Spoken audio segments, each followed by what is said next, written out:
Magandang araw, Samaritanos! Let us have our STC Week 3 for Pre-Calculus with Ma'am Eileen. Hello dear students, welcome to our short tutorial class. Let us wrap up your Week 3 study guide and let us talk about parabola. In this week, we are learning about parabola.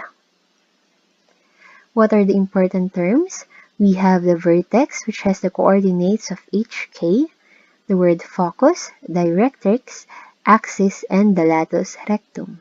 So as you can see, we have the figure of a parabola and nakikita na rin natin dito kung ano yung mga important terms natin.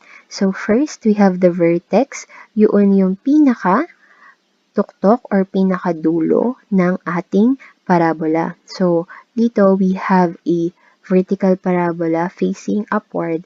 So our vertex, as you can see, ay nasa ibaba. So, the word focus naman, yung ating focus, yun yung point kung saan nasa iisang axis lang sila ng vertex. So, kung nasaan si focus, ibig sabihin, doon makikita or doon mag-face yung ating parabola. Kung halimbawa na yung ating focus ay nasa taas ni vertex, so ibig sabihin ang ating parabola is facing upward.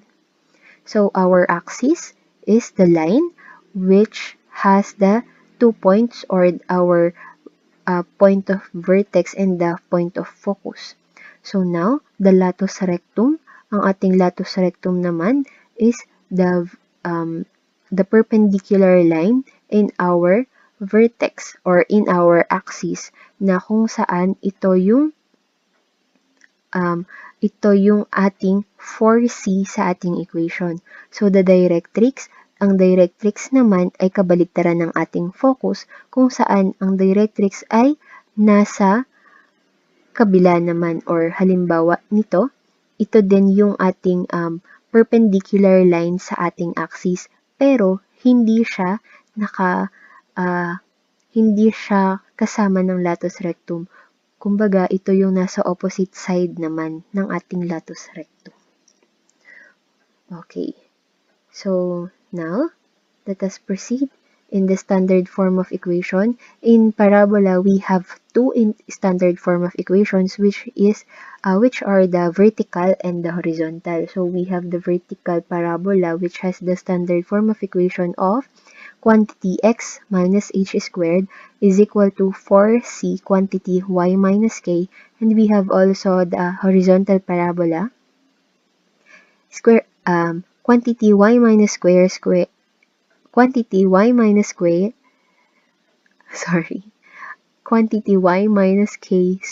is equal to 4c quantity x minus h. So now, para mas maintindihan natin, let us have more examples in order for you to fully understand the topics for this week. So we have the sample problem number 1. Given an equation of y squared minus 5x plus 12y is equal to negative 16, find the vertex and the latus rectum of the parabola, then graph. Alright, so ngayon, punta muna tayo sa ating solution para sa ating equation. So we have the given equation of y squared minus 5x plus 12y is equal to negative 16. So dito, iwanan natin yung may variable y sa kaliwa at ilipat natin yung may variable x sa kanan. Bakit po? Dahil kung makikita natin sa given equation natin, variable y has the highest degree which is second degree. So now, ibig sabihin kung napansin natin kanina yung ating mga standard form of equation, nasa left side natin yung may second degree or yung may squared. So ngayon, katulad lang din sa ating circles, magko-completing the square tayo dito para sa ating may variable y. So, ayan, naglagay na ulit ng space para sa ating paggawa or pag-completing the square. So, now, paano natin makukuha yung ating third term? Again, look at your second term, which is positive 12, and then you divide it by 2, which is 6, and then squared. So we will arrive at positive 36. So when you plus or when you add a number on your left side, you also had to add the same number into your right side. So positive 36 and then positive 36 on the both sides. So now by simplifying this, we have quantity y squared plus 12y plus 36 is equal to 5x plus 20. So bakit na siya naging 20? Because of negative 16 plus 36 is equal to 20. So now, iayos na natin siya. So we factored it already because it is a perfect square, which our term will be quantity y plus 6 squared. Bakit siya naging positive 6? It is because of positive yung ating sign sa ating middle term, and then you square root, you get the square root of 36 and you will arrive at 6. So now, punta naman tayo sa ating right side. Inilabas na natin yung ating 5 because 5x and 20 has the same factor of 5. So 5x divided by 5 is equal to x, and 20 divided by 5 is equal to 4. So, kaya natin siya nakuha. So, nag-factoring lang tayo dito. So now, we have, kung mapapansin natin, meron tayong standard form of equation na quantity y minus k squared is equal to 4c quantity x minus h. So, nakita na natin na ito yung ating standard form of equation, and nakuha na rin natin yung ating standard form of equation, which is quantity y plus 6 squared is equal to 5 quantity x plus 4. So, kuhanin na natin yung ating vertex. Makukuha natin yung vertex natin na h, which is yung katabi ng x na positive 4. Pero ang kailangan kasi natin is negative h. So, magiging negative yung ating sagot dito, negative 4. It is the opposite sign. Kung magka-opposite sila, kung halimbawang positive yung nakuha natin pero negative yung kailangan natin kuhanin yung opposite sign niya. Okay, so kung nakita din natin na yung ating k ay positive 6, so we had to use the opposite sign of it. So we will arrive at negative 6. So we have the vertex negative 4, negative 6.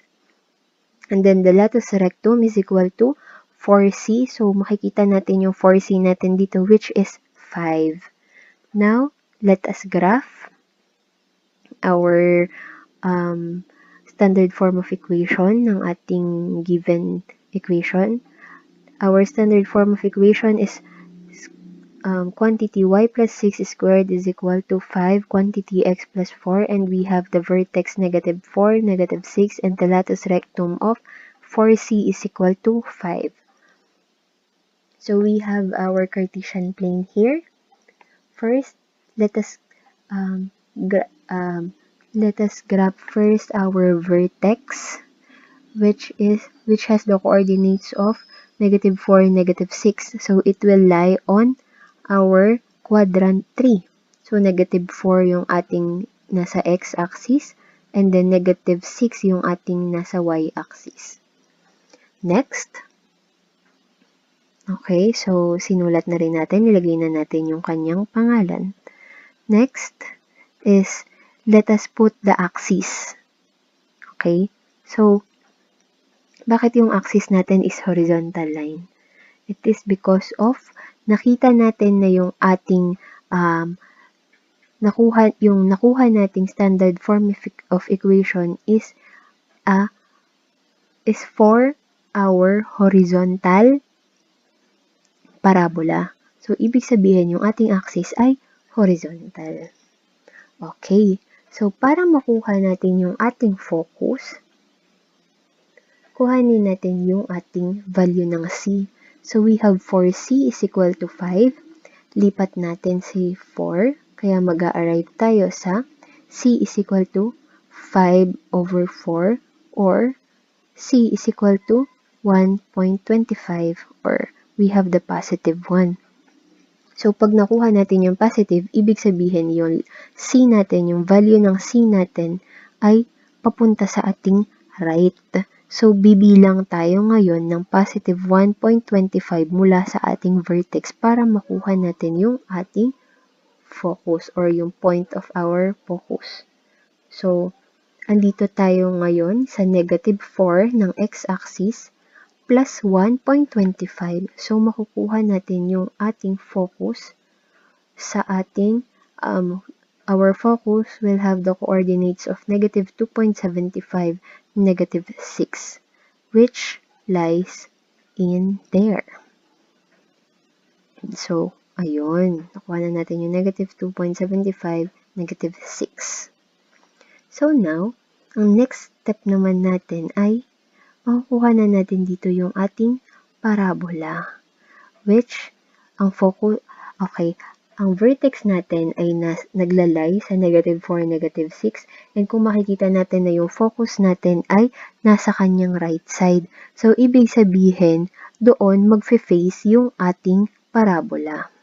Dahil sabi nga, di ba, kung nasaan yung focus point, doon magfe-face yung ating parabola. So, we will be having our graph ng parabola. Alright. So, ayan. So, ito na yung ating graph ng equation na quantity y plus 6 squared is equal to 5 quantity x plus 4. Now, let us have our sample problem number 2. Given an equation of x squared plus 8x plus 8y minus 24 is equal to 0, find the vertex and latus rectum of the parabola, then graph.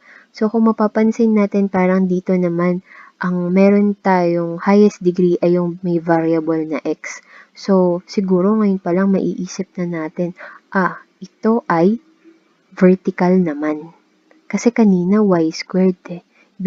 Ang nakuha namin is horizontal. So, ngayon siguro, ang makukuha namin is vertical.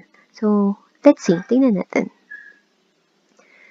So, let us first solve. Let us have our solution. We have the given equation of x squared plus 8x plus 8y minus 24 is equal to 0. Iayos natin. Since magkatabi naman na yung may variable x, ilipat na lang natin yung may variable y at yung walang variable sa sa kanan. Okay, so we will arrive at x squared plus 8x is equal to negative 8y plus 24.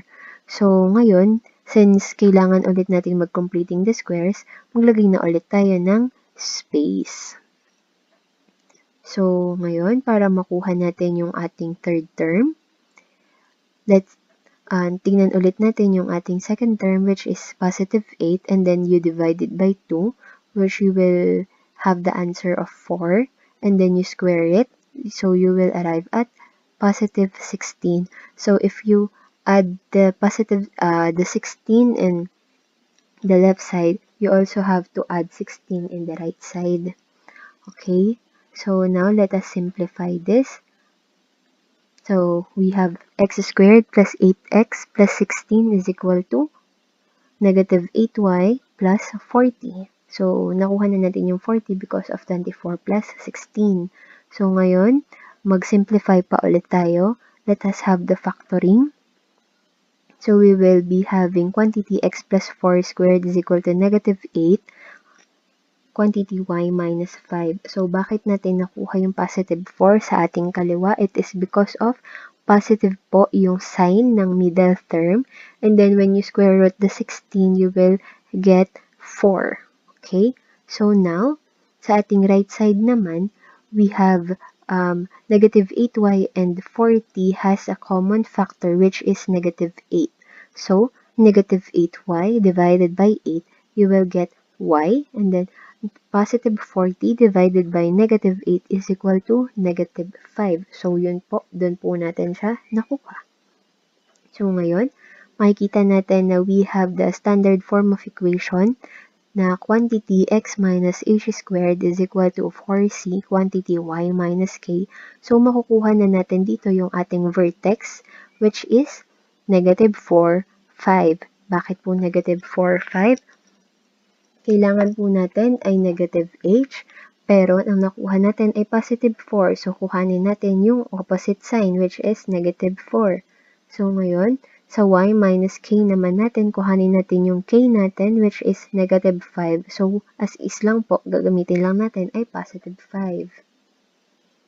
So, we have also the latus rectum of 4c is equal to negative 8. So, ayun po, kung ano po yung nasa labas or yung nasa tabi ng y minus 5 natin, yun po yung ating latus rectum. So, now, let us graph our equation. So, we have the equation quantity x plus 4 squared is equal to negative 8 quantity y minus 5.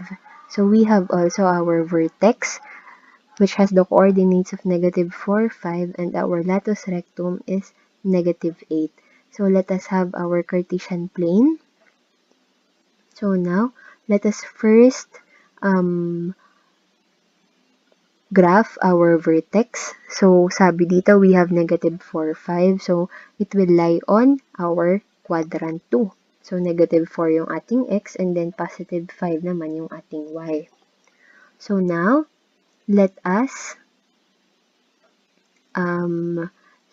draw our axis. Since nakita naman natin na yung ating nakuhang standard form of equation ay vertical parabola. So, we will be having a vertical axis. Okay. So, ngayon, ang titingnan naman natin ay yung ating focus para malaman natin kung saan mag-face yung ating parabola. If it is upward or downward. So, now, kuhanin muna natin yung ating value ng C para makuha natin yung ating focus point. So, we have our 4C is equal to negative 8. So, dividing both sides by 4 para ma-eliminate natin yung 4 sa kaliwa, we will be having C is equal to negative 8 over 4. And by simplifying this, we have negative 2. So, ibig sabihin, we got negative answer. So, ibig sabihin, hindi siya papataas. Ibig sabihin, magbibilang tayo pababa ng 2 units. So, now, since we have 2 units, so, as is na po yung ating nasa x-coordinate, which is negative 4, but we have to go down by 2 units. So, 5 minus 2 is equal to 3. So, mag-a-arrive po tayo, yung focus natin ay nandito sa ibaba niya. So, since nakita na natin na yung focus ng ating parabola ay nasa ilalim ng vertex, ibig sabihin yung ating parabola ay facing downward. So, alright. Ayan, nakita na natin, ito na yung ating final graph ng ating second problem. So, now, this ends our STC for week 3. If you have questions, clarifications, please feel free to contact me, Ma'am Eileen, through Facebook Messenger. You already know my Facebook Messenger, which is Eileen Sopian-GSC. So, if you have questions or clarifications, just message me, or you can write down your questions, and then we will talk about it in our consultation hours as scheduled, or this is our called the virtual tutorial. So, sana marami kayo natutunan sa ating STC this week, at sana nakatulong ito, lalo itong nakatulong sa inyo para inyong mas maintindihan yung ating lessons, which is parabola. So, muli, magandang araw sa Maritanos!